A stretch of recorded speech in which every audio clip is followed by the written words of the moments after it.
पहलगाम जो है वो ऐसी घटना है जो कभी भी भुलाई नहीं जा सकेगी। जिस तरह से धर्म पूछ करके वहां पर लोगों को मारा गया है, इसका मतलब है कि वो धर्म युद्ध हो गया है। जो धर्म युद्ध में अभिमुख होकर के मारा जाता है वो उस गति को प्राप्त करता है जिस गति को बड़े बड़े योगी जन भी नहीं प्राप्त कर पाते हैं। हमें गर्व है कि मृत्यु देखते हुए भी हमारे लोगों ने कहा कि हम हिंदू हैं।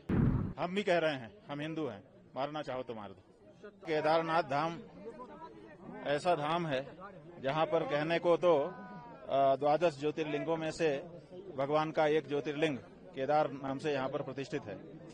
लेकिन ये भी बताया गया है कि हिमालय की यात्रा अत्यंत दुर्गम होने के कारण और यहाँ का जो वातावरण है वो अत्यधिक पवित्र होने के कारण इन एक केदार का भी कोई अगर दर्शन कर लेता है तो उसको सभी ज्योतिर्लिंगों के दर्शन का फल मिल जाता है। तो इसलिए यहाँ पर विशेष करके लोग आते हैं, सभी ज्योतिर्लिंगों में जाते हैं, सबका अपना अलग अनुभव है, लेकिन यहाँ की बात ही कुछ अलग है।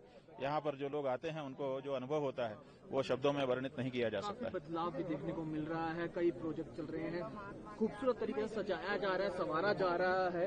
2013 से पहले जो जिस रूप में था उससे भी अच्छे स्वरूप में लाने की। हाँ ठीक है, ये जैसे जैसे हम बढ़ते जा रहे हैं, हमारे आज आसपास विकास का कार्य होता चला जा रहा है, वैसे ही स्वाभाविक है तीर्थ क्षेत्रों में भी कुछ तो परिवर्तन आएगा ही। वो सब परिवर्तन आ रहा है और अच्छे से यहाँ के अधिकारी कर रहे हैं, हमको प्रसन्नता है। पहलगाम को किस तरह से धर्म को पूछ के देखिए, पहलगाम जो है वो ऐसी घटना है जो कभी भी भुलाई नहीं जा सकेगी।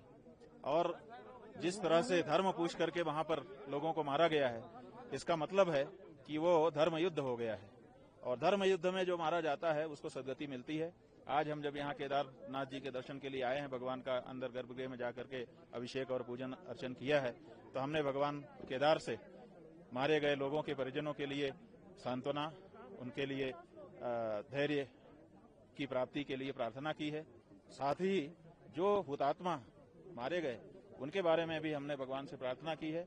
और शास्त्रों के अनुसार हमने जो जाना है वहाँ ये कहा गया है कि जो धर्म युद्ध में अभिमुख होकर के मारा जाता है वो उस गति को प्राप्त करता है जिस गति को बड़े बड़े योगी जन भी नहीं प्राप्त कर पाते हैं। तो वो तो हुतात्मा है, धर्म के लिए मारे गए हैं और हमें गर्व है कि मृत्यु देखते हुए भी हमारे लोगों ने कहा कि हम हिंदू हैं। हम भी कह रहे हैं हम हिंदू हैं, मारना चाहो तो मार दो। हमें गर्व है कि हम हिंदू हैं, मरने से हम नहीं डरते, क्योंकि हमारे यहाँ पुनर्जन्म होता है और बेहतर जन्म होता है। मरने से वो डरें जिनके यहाँ दूसरा जन्म नहीं है। श्रद्धालुओं के लिए हम यही कहना चाहते हैं कि ये बड़ा अच्छा मौका आ गया है।